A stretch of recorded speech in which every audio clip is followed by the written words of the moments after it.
யானை ஒரு நாளைக்கு 16 மைல் கூட்டத்தோடு நடக்கும். நம்மோடு அவன் சைஸுக்கே வாக்கிங் போறான்.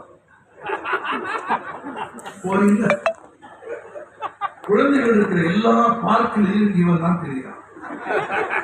ஒரு குழந்தையின் காலையில காணும். என்ன சார், எல்லா குழந்தையும் காலையில குளிப்பாட்டி நிமித்தி அடிச்சு பஸ்ல ஏற்றி விட்டுட்டு எல்லா பார்க்களையும் பார்த்தீங்கன்னா நான் நடக்கும். ஆமா, சரி நடக்கிறானே, ஒரு 2 வருஷம் கழிச்சு பார்க்கிறேன் ஏதாவது இம்ப்ரூவ்மெண்ட் இருக்காங்க. இம்ப்ரூவ்மெண்ட் இருக்கு. உனக்கே உன் வெயிட்டுக்கு நீயே வாக்கிங் போகணும்னா அது வெயிட்டுக்கு, அது ஃபேமிலிக்கு, அது சாப்பிடுற அளவுக்கு ஒரு 16 மைல் வலசை அது போயே வாங்க வேண்டும். அதன் பாதையை மறித்தது யார்? பல்லுகளில் ஓம்புது என்பது வேறு ஒன்றும் அல்ல. அவைகளின் பாதை நீ ஒன்று சோறு போட வேண்டாம். என் பெருந்திறனையால் நான் குரலுக்கு கொய்யாப்பழம் வாங்கிட்டு போன பாருங்க.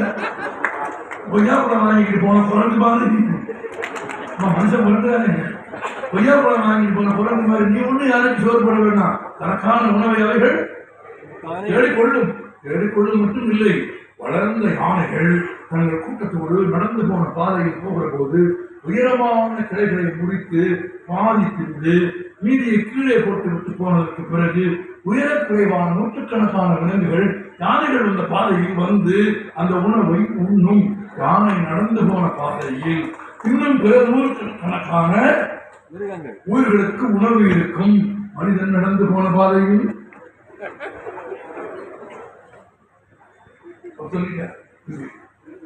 சில பேர் நடந்து போனோம்னா இருக்கிற பூண்டுலாம் கருகி போடும். பூண்டுலாம் கருகி போடும். இன்னும் கூட ஆச்சரியம் உங்களுக்கு, யானைகள் நடந்து போகிற பாதையில் யானை மலம் கழிக்கிற போது லத்தி போடுங்க. லத்தி ஆச்சரியம் பாருங்கள். குளிர்காலத்தில் யானைகள் நடந்து போகிற பாதையில் யானைகள் லத்தி போட்ட கணத்தில் குழந்திருக்கும் அந்த லத்தியின் மீது நூற்றுக்கணக்கான சிறிய குருவிகள் வந்து அமர்ந்து கொள்கிறது. குளிரில் இருந்து தன்னை காப்பாற்றிக் கொள்வதற்கு யானையின் உடம்பில் இருந்து வரும் வெதுவெதுப்பான லத்தி குருவிகளுக்கு பயன்படுகிறது. நினைவில் வைத்துக் கொள்ளுங்கள், யானையின் பலம் கூட இன்னொரு உயிருக்கு பயன்படுகிறது. மனிதன்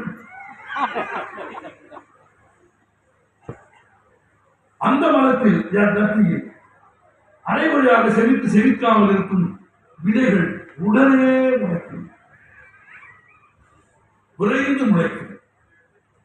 அப்ப தானே உண்டு, தன்முனவை தானே உண்டு, இயற்கையோடு போராடி மல்லக்கட்டி வளர்ந்து வளரும் தாவரங்களை உண்டு வாழும் விலங்குகள் 2வது இடத்தில் இருக்கிறது. அந்த விலங்குகளை வேட்டையாடி வாழும் விலங்குகள் அடுத்த இடத்திலே இருக்கிறது. இதில் ஒன்றும் கருணை கிடமில்லை. நீங்கள் உருவாக்கிய போலி கருணை எல்லாம் செல்லாது.